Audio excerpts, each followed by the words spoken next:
नमस्कार, सुस्वागतम, वेलकम। मैं निधि शिमाली आपके अपने इस YouTube चैनल में आप सभी का स्वागत करती हूँ। आज मैं आपके सामने तुला राशि वालों का नवंबर माह का मासिक राशिफल लेकर उपस्थित हुई हूँ और सबसे पहले जान लेते हैं इस माह में आने वाले विशेष व्रत और त्योहारों के बारे में। 1 नवंबर को करवा चौथ का पर्व मनाया जाएगा, जो कि सुहागिनों के लिए सबसे बड़ा पर्व माना जाता है। 10 नवंबर को 5 दिवसीय पर्व की शुरुआत हो जाएगी और धनतेरस से ये शुरुआत होगी। 12 नवंबर को दीपावली का पर्व बड़ी धूमधाम से मनाया जाएगा। 13 नवंबर को गोवर्धन पूजा की जाएगी। 15 नवंबर को भाई दूज का पर्व बहुत ही धूमधाम से मनाया जाएगा और 26 नवंबर को देव दीपावली का पर्व आ रहा है। 27 नवंबर को गुरु नानक जयंती मनाई जाएगी। तो ये हैं कुछ विशेष व्रत और त्योहार जो कि इस माह में आने वाले हैं। चूँकि दीपावली का पर्व इस माह में आने वाला है, 5 दिवसीय दीपोत्सव जो कि हमारे हिंदू धर्म का सबसे बड़ा पर्व है, तो उसके कुछ विशेष उपाय भी आज मैं आपको बताऊंगी। तो वीडियो के अंत तक मेरे साथ बने रहिएगा। आगे बढ़ते हैं और जान लेते हैं इस माह में ग्रहों की स्थिति कैसी रहेगी। ग्रहों के राजा सूर्य की बात करें तो वे वर्तमान में अपनी नीच की राशि तुला में विराजमान है और 17 नवंबर को अपनी सम राशि वृश्चिक में प्रवेश कर जाएंगे। बुध ग्रह की अगर मैं बात करूं तो वे वर्तमान में अपनी अति मित्र राशि तुला में विराजमान है। 6 नवंबर को वे अपनी मित्र राशि वृश्चिक में प्रवेश करेंगे और 27 नवंबर को अपनी शत्रु राशि धनु में प्रवेश कर जाएंगे। अब बढ़ते हैं मंगल की तरफ, तो वे वर्तमान में अपनी मित्र राशि तुला में विराजमान है और 16 नवंबर को अपनी खुद की राशि वृश्चिक में स्वग्रही होकर विराजमान होंगे। गुरु ग्रह इस पूरे माह अपनी अति मित्र राशि मेष में विराजमान रहेंगे। शुक्र ग्रह अपनी सम राशि सिंह में विराजमान है। 3 नवंबर को वे अपनी नीच की राशि कन्या में प्रवेश करेंगे और 30 नवंबर को तुला राशि में स्वग्रही हो जाएंगे। शनि ग्रह की बात करें तो वे इस पूरे माह अपनी मूल त्रिकोण की राशि कुंभ में विराजमान रहेंगे। राहु और केतु अपनी सम राशि मीन और कन्या में इस पूरे माह विराजमान रहने वाले हैं। तो ये है इस माह की ग्रह गोचर की स्थिति का हाल। अब बढ़ते हैं आगे और जान लेते हैं कि इन ग्रहों की स्थितियों का क्या असर आपको अपने इस माह पर देखने को मिलेगा। यानी शुरू करते हैं तुला राशि वालों का नवंबर माह का मासिक राशिफल। सबसे पहले वीडियो की शुरुआत में आपको बता दूं कि ये जो मैं आपको राशिफल दे रही हूँ ये चंद्र गणनाओं पर आधारित है और आप इसे अपनी राशि और लग्न दोनों के हिसाब से देख सकते हैं। तो बढ़ते हैं आगे और शुरू करते हैं आपके राशि स्वामी से, यानी आपके लग्नेश से। आपकी पर्सनैलिटी के भाव के स्वामी और अष्टमेश हैं शुक्र, जो कि इस माह के प्रारंभ में ही हो रहे हैं नीच के। शुक्र का 3 नवंबर को अपनी नीच की राशि कन्या में जाकर बैठना आपके लिए इतना अच्छा नहीं रहेगा। तुला राशि वालों की पर्सनैलिटी थोड़ी सी भ्रमित हो सकती है। इस समय आपका मन काम से अधिक अपनी इच्छाओं को पूर्ण करने में रहेगा। इस समय मौज शौक, मनोरंजन, घूमना फिरना, ब्रांडेड चीज़ों लेना पहनना, इस तरह की सोच आप में डेवलप होगी। इस वजह से आपके काम में आपको नुकसान की स्थितियां देखने को मिल सकती है। इस समय एक्स्ट्रा मैरिटल अफेयर से भी आपको बचना चाहिए। गलत लोगों की संगति बन सकती है और इस समय गलत आदतें भी आपके जीवन में एंट्री कर सकती है, इसीलिए आपको बहुत संभल कर रहने की आवश्यकता है। वहीं रिश्तों में भी आप थोड़े से बेपरवाह नजर आएंगे। लापरवाही से आपके रिश्ते आपसे दूर हो सकते हैं, इसीलिए रिश्तों को संभाल कर रखिए, क्योंकि रिश्ते ही मनुष्य की पहचान है और हम हमारे रिश्तों के लिए ही जीते हैं। रिश्तों के ताने बाने की वजह से हम हमारे इस पूरे जीवन को एंजॉय करते हैं। अगर रिश्ते ही आपके पास नहीं होंगे तो एक टाइम के बाद आपके जीवन में केवल खालीपन रह जाएगा। इसीलिए आपको बहुत ज़्यादा अपने रिश्तों में तालमेल बनाकर ही इस माह आगे बढ़ना होगा, क्योंकि शुक्र नीच के होने के साथ साथ केतु के साथ में जड़त्व योग भी बना रहे हैं और ये योग इतना अच्छा नहीं है। कई प्रकार की समस्याएं, काम में विशेष रूप से दिक्कतें ला सकता है। खासकर जो शुक्र से रिलेटेड काम करते हैं उन लोगों को बहुत संभल कर रहने की आवश्यकता है, चाहे वो फिल्म उद्योग का काम हो, फोटोग्राफी का काम हो, कलाकारों का कोई काम हो, कपड़ों से संबंधित काम हो, बुटीक से संबंधित काम हो, पार्लर का काम हो, कॉस्मेटिक का काम हो, interior decoration, fashion designing, perfume, flower, travel business, इस तरह के कोई भी काम आपके जीवन में आप कर रहे हैं तो डेफिनेटली ये माह आपके लिए अच्छा नहीं रहेगा। बहुत ज़्यादा सतर्क होकर और संभल कर आपको चलना होगा। हालांकि ये स्थिति इतनी लंबी भी नहीं रहेगी, क्योंकि 30 तारीख को ही यानी 30 नवंबर को ही शुक्र अपनी राशि में चले जाएंगे। तो जो नुकसान आपने पाया है उस नुकसान की आप भरपाई भी इस समय करते हुए दिखाई देंगे। वहीं शुक्र चूंकि आपके अष्टम भाव के भी स्वामी है, अष्टमी शुक्र अपने से पंचम तो बैठे हैं परंतु नीच के होकर केतु के साथ में जड़त्व योग बना रहे हैं। यात्राएं सुखद और मंगलमय नहीं रहेगी। विदेशों में काम कर रहे लोगों को थोड़ा सा संभल कर रहना होगा। इस समय नुकसान की स्थितियां वर्क प्लेस पर भी देखने को मिल सकती है। अति भावुकतावश आप अपनी गोपनीय बातों को अगर किसी के साथ में शेयर करेंगे तो वो व्यक्ति आपका नाजायज फायदा उठा सकता है, आपको धोखा दे सकता है। इसीलिए बहुत ज़्यादा प्रैक्टिकल होकर सोचना होगा, बहुत ज़्यादा संभल कर चलना होगा, विनम्रता और धैर्य से अपने कार्यों को करना होगा, तब भी आपके कार्य निर्विघ्न संपन्न हो पाएंगे। ससुराल वालों से मतभेद हो सकते हैं, थोड़ा सा अपनी वाणी पर संयम और क्रोध पर नियंत्रण रखें।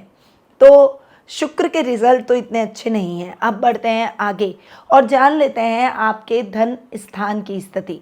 धन स्थान के बारे में अगर मैं बात करूं तो आपके धनेश और सप्तमेश दोनों ही मंगल है और मंगल आधे माह तक तो आपकी राशि में और आधे माह पश्चात यानी 16 नवंबर को जाएंगे खुद की राशि में। धन स्थान में जाकर मंगल स्वग्रही हो जाएंगे। यहाँ पर मंगल का धन स्थान में जाकर स्वग्रही होना आपके लिए बहुत ही शानदार रिजल्ट लेकर आएगा और ये जो समय रहेगा ये मंगल का धन स्थान के हिसाब से बहुत ही अच्छा रहेगा। 16 नवंबर से पहले आपको ना तो किसी को उधार देना है ना किसी से उधार लेना है। निवेश करते समय सावधानी रखनी है, वर्क प्लेस पर भी सावधान होकर अपने कार्यों को करना है, मेहनत निरंतर करनी है और भ्रमित नहीं होना है।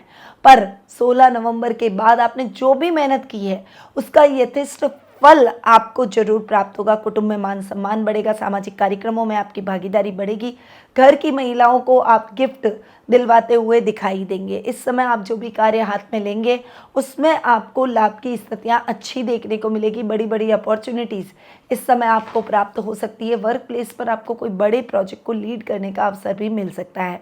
वहीं मंगल चूंकि व्यापार के भाव के स्वामी हैं और विवाह के भाव के स्वामी हैं तो आधे माह यानी 16 नवंबर तक अपने से सप्तम बैठकर अपने ही घर को देखेंगे। यहाँ पर मंगल का अपने ही घर को देखना आपके लिए शानदार स्थितियाँ लेकर आएगा। जीवन साथी के साथ में आपकी ट्यूनिंग बहुत ही अच्छी रहेगी, उनसे विशेष लाभ की परिस्थितियाँ भी आपको देखने को मिलेगी। खासकर जो प्रॉपर्टी और रियल एस्टेट से संबंधित काम करते हैं, व्यापार करते हैं, उनके लिए ये समय बहुत ही अच्छा रहने वाला है। व्यापार में आप अच्छी उन्नति और प्रगति करते हुए दिखाई देंगे। 16 नवंबर को मंगल अपनी ही राशि में जाकर बैठेंगे। धन स्थान में मंगल का अपनी ही घर में जाकर बैठना आपके धनागमन से संबंधित शुभ समाचारों से भरा ये समय आपको दिलवाएगा। इस समय धन अगर अटका हुआ है, किसी को पैसा आपके कहीं फंसा हुआ है तो वो पैसा भी आपको पुनः प्राप्त हो जाएगा। नई नई योजनाओं में आप अपना क्रिएटिव माइंड लगाएंगे और नई नई योजनाओं का क्रियान्वयन भी करेंगे। तो मंगल के रिजल्ट आपको धनेश और सप्तमेश दोनों के हिसाब से बेहतर मिलेंगे। अब आते हैं आपके पराक्रम भाव पर। पराक्रम भाव के स्वामी हैं गुरु, जो कि आपके रोग भाव के भी स्वामी हैं और गुरु जाकर बैठ रहे हैं केंद्र में और साथ ही जाकर बैठ रहे हैं सप्तम भाव में। देखिए, गुरु केंद्र स्थान में अच्छे रिजल्ट देते हैं, सप्तम भाव में और भी अच्छे रिजल्ट देंगे। यहाँ पर पराक्रम और बल में वृद्धि होगी। आपके कार्य द्रुत गति से संपन्न होंगे। छोटे भाई बहनों से चल रहे मतभेद समाप्त हो जाएंगे। महत्वाकांक्षाएं, इच्छाएं आपकी पूर्ण होती हुई दिखाई देगी और हॉबी से आप फेम प्राप्त करेंगे। वहीं इस समय जो भी काम आप हाथ में लेंगे उसमें भी आपका वर्चस्व बढ़ता हुआ दिखाई देगा। गुरु चूंकि आपके रोग भाव के स्वामी हैं, अतः रोग भाव का स्वामी अपने से एक घर आगे जाकर बैठा है। यहाँ पर स्वास्थ्य संबंधी समस्याओं से मुक्ति मिलेगी। खासकर जो कोलेस्ट्रॉल, बीपी, थायराइड से संबंधित समस्याओं से ग्रसित हैं उनके लिए ये समय बहुत ही अच्छा रहने वाला है। आपको अच्छा और उत्तम स्वास्थ्य लाभ प्राप्त होगा। वहीं रिस्की कामों में किया गया इन्वेस्टमेंट आपके लिए लाभकारी साबित होगा। यहाँ पर शत्रुओं को भयभीत आपसे रहना पड़ेगा और आप अपने प्रत्येक क्षेत्र में सफलता हासिल करेंगे। रुपए पैसों से संबंधित कार्यों में भी आपको बड़ी सफलता के योग बनेंगे। तो गुरु के रिजल्ट भी आपको इस माह बहुत ही अच्छे और शानदार देखने को मिलेंगे। अब आते हैं आपके सुख स्थान पर। आपके सुखेश और पंचमेश है शनि, जो कि पंचम भाव में स्वग्रही होकर बैठे हैं। शनि का पंचम भाव में स्वग्रही होकर बैठना आपके सुखों में भी निरंतर वृद्धि करेगा, वहीं आपकी पढ़ाई में आ रही दिक्कतों को दूर करेगा। यहाँ पर जुडिशरी से संबंधित या क्लैट की कोई स्टूडेंट हैं तो इस समय आपको बड़ी सफलता के योग मिलेंगे, मनचाही कॉलेज में आपका दाखिला हो जाएगा। वहीं आपके सुखों में वृद्धि होगी, किसान वर्ग को खेतीबाड़ी में बहुत अच्छा लाभ प्राप्त होगा। वहीं अगर आप ग्रॉसरी किराने के व्यापारी हैं तो किराने और ग्रॉसरी से संबंधित कार्यों में भी आपको सफलता प्राप्त होगी। इस समय पेट्रोलियम पदार्थों से संबंधित अगर आप कोई भी काम करते हैं तो उसमें भी आपको लाभ की स्थितियाँ देखने को मिलेगी। बड़े बड़े प्रोजेक्ट आपके हाथ लगेंगे और वर्क प्लेस पर भी आपको बड़ी अपॉर्चुनिटी मिलने के पूर्ण योग रहेंगे।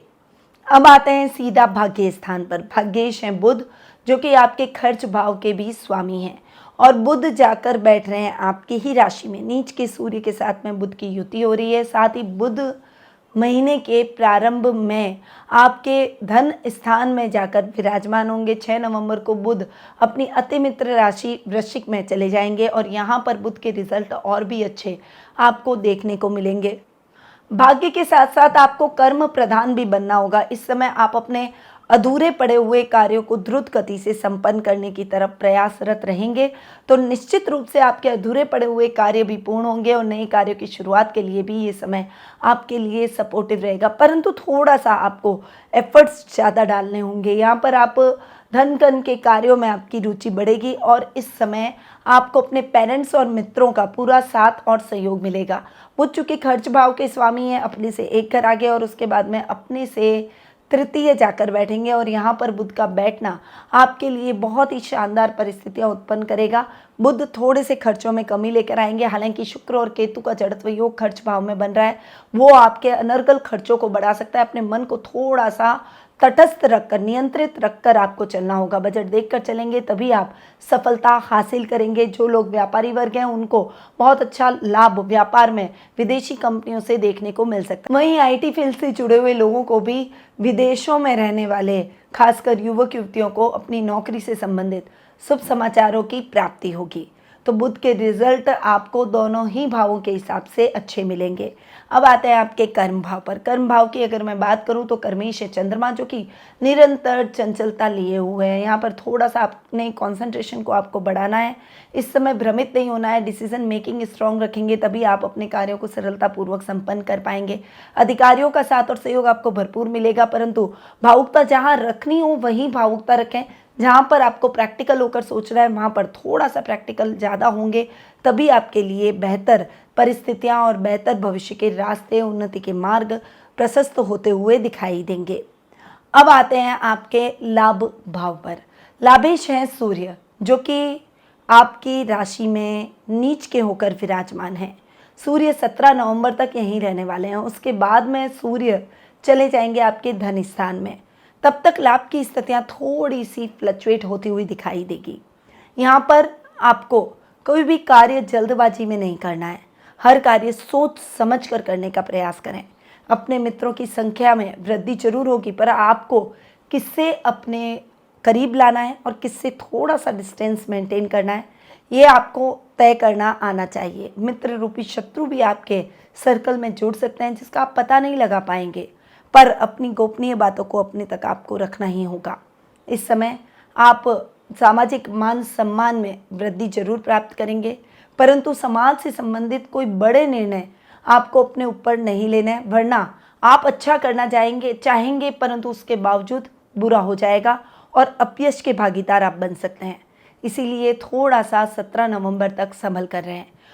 उसके बाद आपको सूर्य के रिजल्ट अच्छे मिलेंगे और आपके काम बनने लगेंगे। खासकर मेडिकल से जुड़े हुए लोगों को थोड़ा सा सावधानी के साथ आगे बढ़ना होगा। तो ये है तुला राशि वालों का नवंबर माह का मासिक राशिफल। अब आ जाते हैं कुछ शुभ तिथियों पर कि कौन सी डेट्स आपके लिए लकी रहने वाली है। तो 2, 6, 8 से 12, 15, 17, 18, 20, 21, 24, 26, 27, 29 और 30 ये डेट्स आपके लिए बहुत ही लकी रहेगी। अशुभ तारीखों के बारे में भी जान लेते हैं। तो 1, 3 से 5, 7, 13, 14, 16, 19, 22, 23, 25 और 28 ये तारीखें आपके लिए थोड़ी सी ध्यान देने योग्य है। इस समय बहुत केयरफुल होकर चलें। शुभ रंग की अगर बात करें तो इस माह सफ़ेद रंग आपके लिए बहुत ही शुभ रहेगा। आप कोई भी इम्पॉर्टेंट काम करने जाएं तो क्रीम और सफ़ेद रंगों का उपयोग करें। अब आते हैं उपायों पर कि इस माह आपको उपाय क्या करने चाहिए। दीपावली के दिन एक आटे या मुट्ठी मिट्टी का दिया लें और इसमें तेल या फिर घी डालकर इसे प्रज्वलित करें। इसके बाद इस दिए में 7 लौंग डाल दें। ऐसा करने से घर में खुशहाली आएगी और दरिद्रता भी दूर होगी। तुला राशि वाले जातक धनतेरस पर कांसे की कोई भी प्रतिमा खरीद सकते हैं। अगर कांसे की प्रतिमा देवी देवताओं की हो तो ज़्यादा बेहतर होगा। कांसे की मूर्ति न मिल पाए तो बर्तन भी खरीद सकते हैं। देव दीपावली के दिन सरोवर या फिर किसी देव स्थान में जाकर दीपदान जरूर करें, ऐसी मान्यता है। इससे देवता प्रसन्न होते हैं और आपके जीवन की समस्याएं खत्म होती है। तुला राशि वाले जातकों के लिए धन प्राप्ति का बहुत सरल उपाय है। आपको शुक्र पुष्य नक्षत्र का इंतजार करना होगा। इस नक्षत्र में लक्ष्मी मंदिर जाकर उन्हें 5 नारियल चढ़ाएं और सभी को नारियल का प्रसाद बांटें। तो ये कुछ उपाय हैं जो कि मैंने आपको इस माह के हिसाब से बताया। यदि आप अपनी जन्म पत्रिका के माध्यम से अपने भविष्य से संबंधित कुछ प्रश्नों के उत्तर प्राप्त करना चाहते हैं, अपनी जिज्ञासाओं को शांत कर अपने उन्नति के मार्ग को प्रशस्त करना चाहते हैं, तो आप टेलीफोनिक अपॉइंटमेंट और पर्सनल मीट के माध्यम से मुझसे जुड़ सकते हैं। अब मैं अपनी वाणी को यहीं विराम देती हूँ। स्वस्थ रहिए, व्यस्त रहिए, मस्त रहिए और हमेशा मुस्कुराते रहिए। जय श्री राधे कृष्णा।